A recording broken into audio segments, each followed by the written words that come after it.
I don't really know how to start this, because even now, weeks later, just thinking about it makes my chest tighten. But I guess I'll just go from the beginning. From the moment it actually started feeling weird, because before that, it was just another normal evening. Nothing special, nothing you'd remember if someone asked you what you were doing that day. I was home alone, like completely alone. No family, no roommates, just me. And honestly, I've never been the type to get scared about it. I'm 20, not a kid, and I've been on my own plenty of times before, so it's not like I was sitting there thinking, oh no, I'm all alone. If anything, I kind of liked the quiet. It was maybe 8:30, maybe closer to 9. I'm not exactly sure because I wasn't paying that much attention to the clock.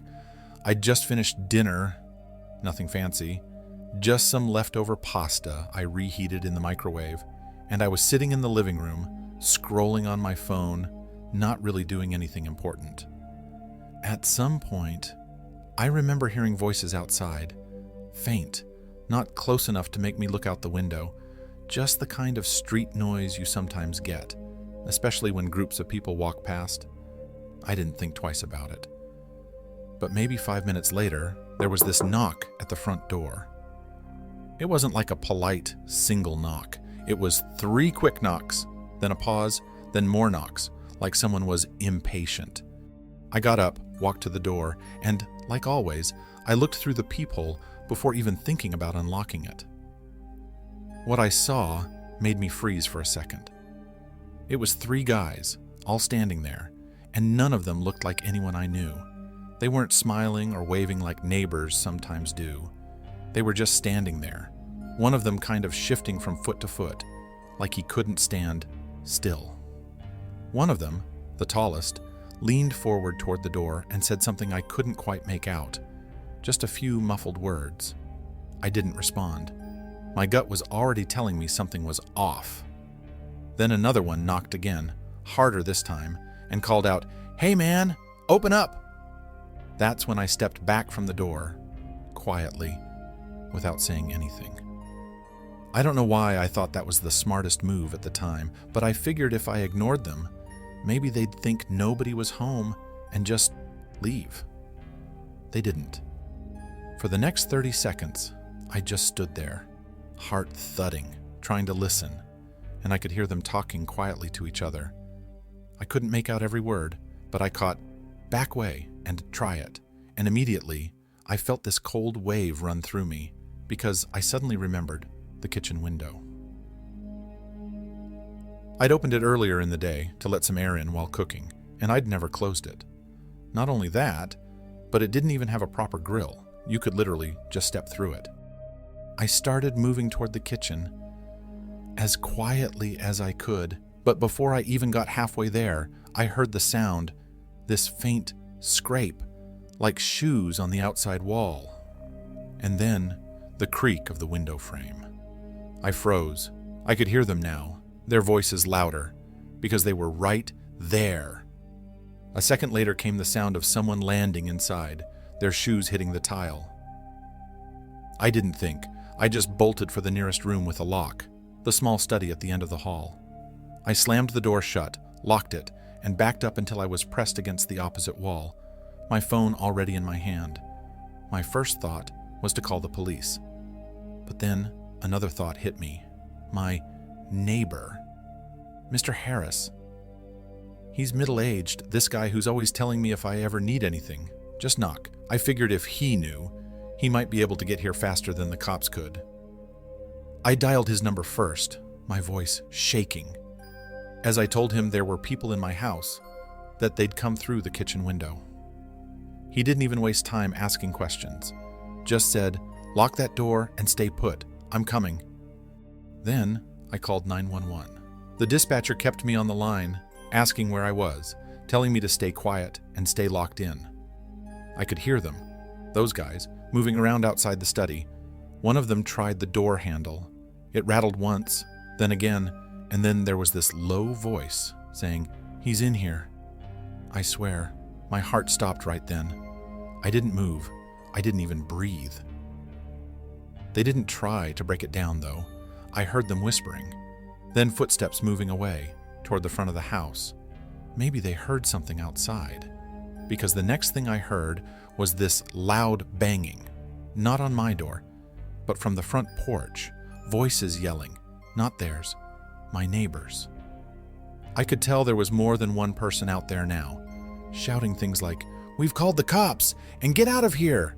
Then came the sound of running feet, fast, heavy, through the living room. Then the slam of the front door as it swung open. The dispatcher was still in my ear when I heard the sirens getting closer. It turns out that by the time the police arrived, 2 of them had already taken off, disappearing down the street.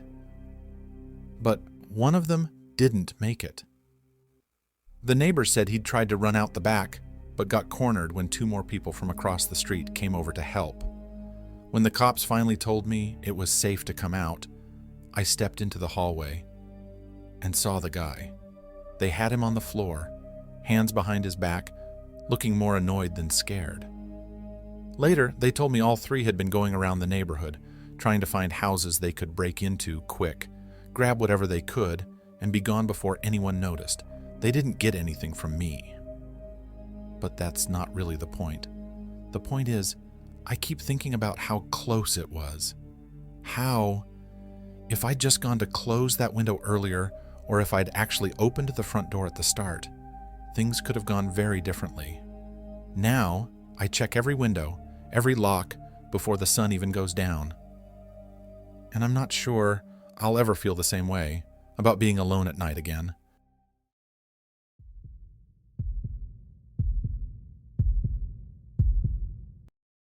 I was 17 when this happened, and to this day, I can remember the way the air felt that night, heavy, still, like the world outside my window was holding its breath.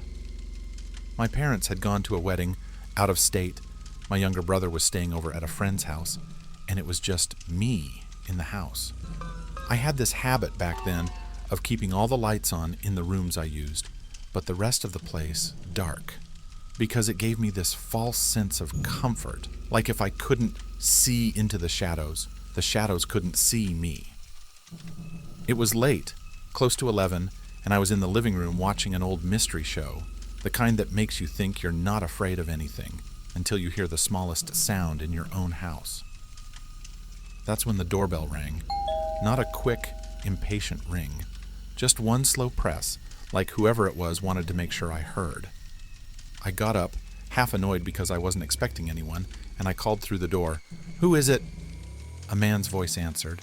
It was deep, and there was this tired rasp to it, the way someone sounds after walking a long distance in cold air. He said, "I'm sorry to bother you, but I'm looking for my daughter. I think she came this way. She's not well." I froze for a second. Not well? What did that mean? Sick? Lost? Dangerous?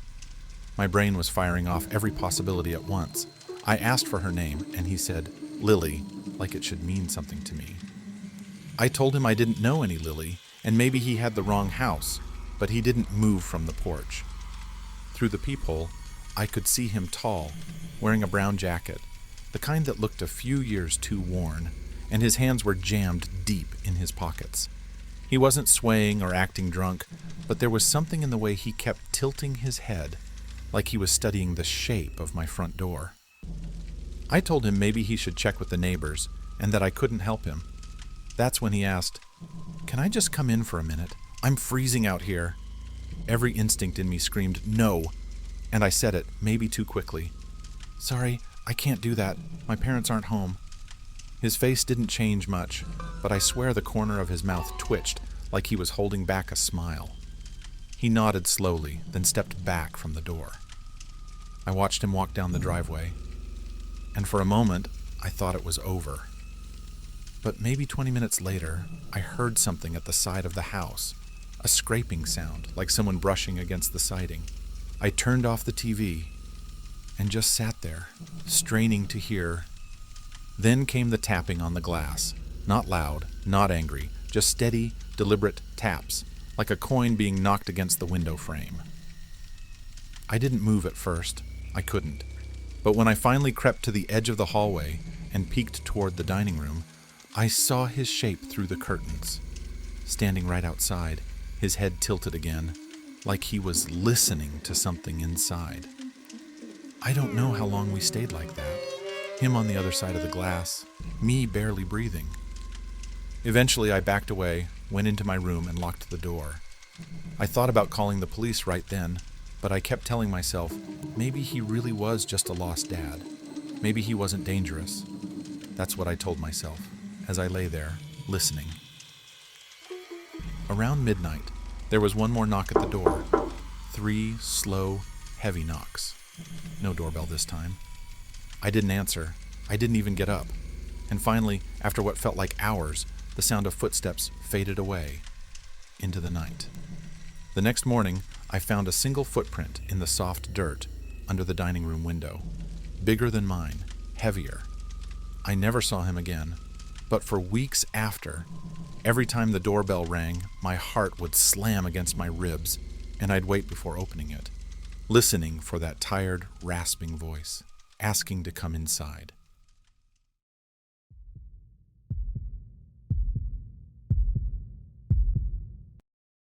I don't usually talk about this to anyone, not because it's too traumatic to speak about, but because the whole thing still feels so strange, so unfinished, that even now I can't make full sense of it. And honestly, I've already moved away from that house. A big part of me just wants to forget. Back then, I was in my late 20s, and I'd been living in this small, isolated hill town for just over a year. The place was beautiful in its own way. Winding roads, long stretches of pine trees, and a view from my porch that looked like something out of a postcard. But it wasn't my dream home. It was more of a retreat, or maybe an escape. The truth is, my family and I weren't on good terms at the time. We'd had a falling out, nothing explosive, just a slow burn of arguments and differences that made it easier for me to disappear quietly for a while. So I didn't tell them when I moved here. I didn't tell many people at all.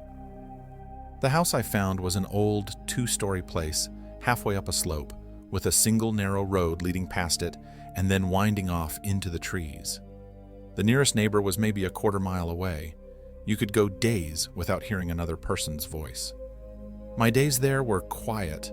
I'd wake up, make coffee, do my freelance work, and in the evenings I'd either read or watch something until I got tired. Nights were the most peaceful. There's something about living in the hills. The silence is heavier, more complete.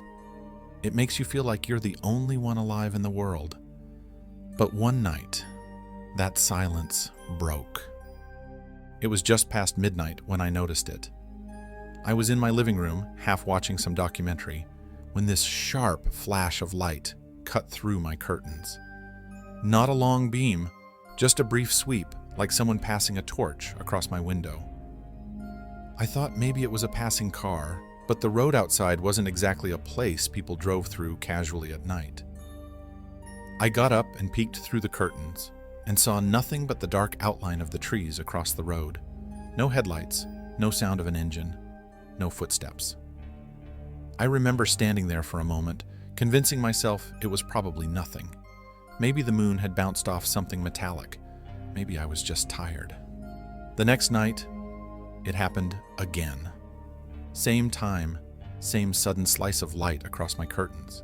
And again, when I looked out, there was no one, no movement, no sound. But this time, the air outside felt stiller, like whoever was holding that torch was standing very, very still, just out of sight. I closed the curtains and tried to push it out of my mind, but my heart kept that low, restless thumping it gets when you know something isn't right. I didn't call the police. I told myself I'd wait and see if it happened again before making a fuss. The third night came. Sooner than I expected. It was late afternoon, and I was at the side of the house, fixing the hinge on one of the windows. The sun was starting to sink, throwing that golden light across the hill, and I glanced toward the road. That's when I saw them. 3 figures, all young men, maybe early 20s, standing by the bend in the road just outside my property. They weren't trying to be hidden, they just stood there, talking in low voices, but every so often, one of them would glance toward my house. I couldn't hear what they were saying, but their posture made my skin prickle. They weren't lost. They weren't out for a casual walk. They were discussing something, and I was part of it. I told myself I was overthinking it. People have the right to stand wherever they want. Maybe they were just locals waiting for a ride. I went back inside, but I kept glancing toward that bend. They didn't move for a long time. Then, as the light outside began to fade, they did. They started walking toward my house. I don't think I've ever felt a shift in my body like I did at that moment. My chest went tight, and my mouth went dry instantly. Every small sound in the house suddenly seemed amplified. The creak of the floor as I stepped back, the faint hum of my refrigerator. I moved fast. I locked the front door, then the back door. Then I went upstairs, checked each window, made sure they were all latched. By the time I came back down, I could see 2 of them through the frosted glass of my porch door. Their shadows moved slowly, like they were circling. And then came the knock. Not loud, not frantic, just 3 steady raps, like they were testing the weight of the door. I froze in the hallway, my phone in my hand. That's when my instincts kicked in, and I called the police. My voice was low, and I tried to keep it from shaking as I gave them my address and told them there were strangers outside my home. While I was on the call, I heard footsteps on the gravel around the side of the house. One of them tried the handle of the back door. I heard the faint rattle of it. My stomach twisted so hard, I thought I'd be sick. The dispatcher told me to stay on the line, stay somewhere safe, and wait for the officers to arrive. I backed into the living room and crouched low behind the couch, peeking toward the front of the house. They were still out there. I couldn't see their faces clearly, but the way they moved, it was deliberate. Like they weren't just deciding whether to knock again, they were deciding what to do next. It felt like forever, but in reality, it was maybe 7 or 8 minutes before I saw the faint blue flicker of police lights reflecting off the far trees. And just like that, the men were gone. No shouting, no running. They just melted into the dark beyond the road. By the time the officers got there, the property was quiet again. They walked the perimeter, shone their flashlights into the trees, and told me they didn't see anyone. They asked if I wanted to file a report, and I did, but without faces or clear descriptions, it didn't feel like much. I didn't sleep at all that night. Every sound the house made felt like a warning. Every gust of wind against the siding made me flinch. The next morning, I made my decision. I called a friend in the city and asked if they knew anyone renting out an apartment on short notice. Within a week, I was gone from that house in the hills. I didn't even tell the landlord the full reason I was leaving. I told myself I'd gone there to escape drama, to get away from the noise of family arguments and the pressure of people always knowing where I was. But the irony was, the only time I truly felt watched, truly felt in danger, was in the one place I thought no one knew I'd be. And to this day, when I think back on it, I wonder, how did they know?